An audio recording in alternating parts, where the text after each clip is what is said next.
Johnny McGonigal. About Flounders. We're Yankee Stadium.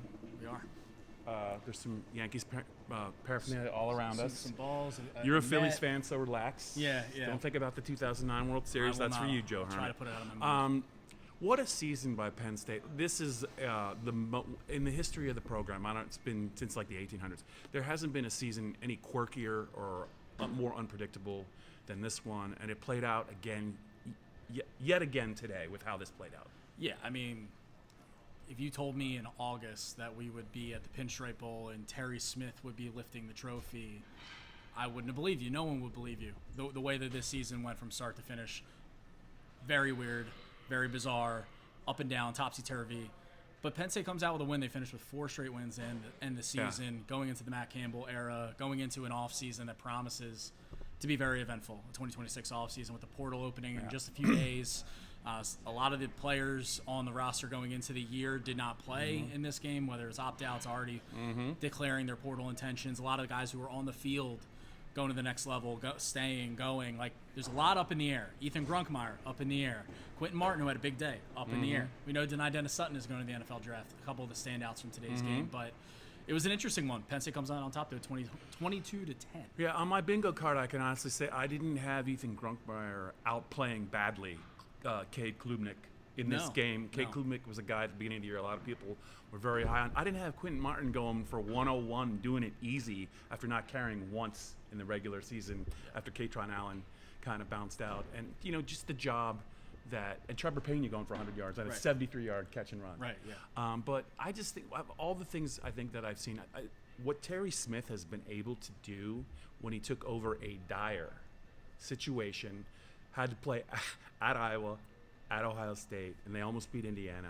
Then they got to run the table to get in here. But what my takeaway is, this is a man that is comfortable in his own skin, is happy to be part of Matt Campbell's staff, but he is clearly a head coach. Anytime he wants to be. I'm not saying he could be maybe at a top 10 team, but he is a college head coach. This team got markedly better. I mean markedly better. It didn't matter. Rolled out, 4 new starters on the offensive line? Yep. By the second half, Clemson wanted no more. They wanted no more. Quentin Martin looked great, but he gets players to play hard for him. It sounds like it's easy to do.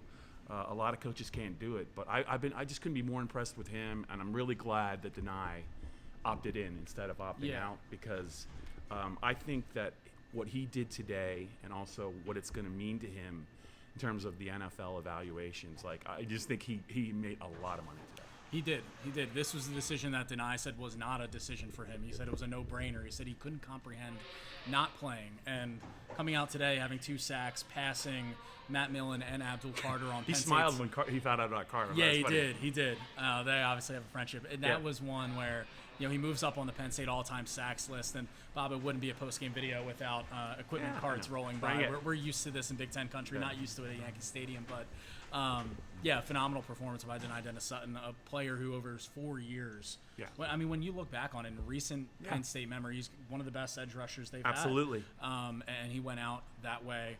Some of the younger guys, too, on the defense. One young guy in particular, Darius Dixon, true freshman cornerback with a couple of pass breakups. I was looking up at him. They list him at 6'1". I'm looking up at him. Yeah, you're a tall guy. This dude is not 6'1", 190. No. Johnny, I'm going to tell you right now, you cannot convince me that he is not one of the 10 best Nittany Lions that played on the team today. That's how far he's come, I think, since he enrolled. You can make the argument that he's priority number 1 in terms of keeping, retaining players, especially now with Chaz Coleman already, announcing his intentions to go on the portal. Yeah. That portal opens in a few days, like I said, and Darius Dixon's going to be a big one to keep. He did say he's a Terry Smith guy. He said, right now I'm a Penn State Nittany Lion. There's some things we got to figure out, but he gave every indication. We got a chance to talk to him that he would like to stay at Penn State. It's up to Penn State to let him know they really want him to stay at Penn State, because him and Joseph, the other corner, I mean, those guys. There wasn't a lot of room for Clemson receivers to maneuver, and they made the receivers look bad. They made the quarterback look bad. They did, and I mean the Clemson receivers sometimes made themselves look bad by dropping a few balls. It was cold. Yeah. The weather did have a factor, Yankee Stadium, but Penn State was able to take advantage of it with the ground game, with Quentin Martin, another young player, another young guy to watch on this team, and reshaped offensive line. A bunch of starters out, and We got to look maybe at Cooper Cousins as a starter, what he could be next season. Shanahan, if he wants to stay. Right, exactly. Donko. So, yeah, it's going to be an really interesting offseason. We're going to see who stays, who goes. Those decisions, those tweet notifications are going to be on our phones for when they put out their decisions. Johnny, October, crazy. November, crazy. This month, crazy. The portal didn't even open yet, man. So it's not going to be. January is not going to be for the faint of heart, like you said. There's going to be. I think Penn State fans better, stay on social media because a lot's going to happen. I'm really curious to see what Matt Campbell's going to do. Yep.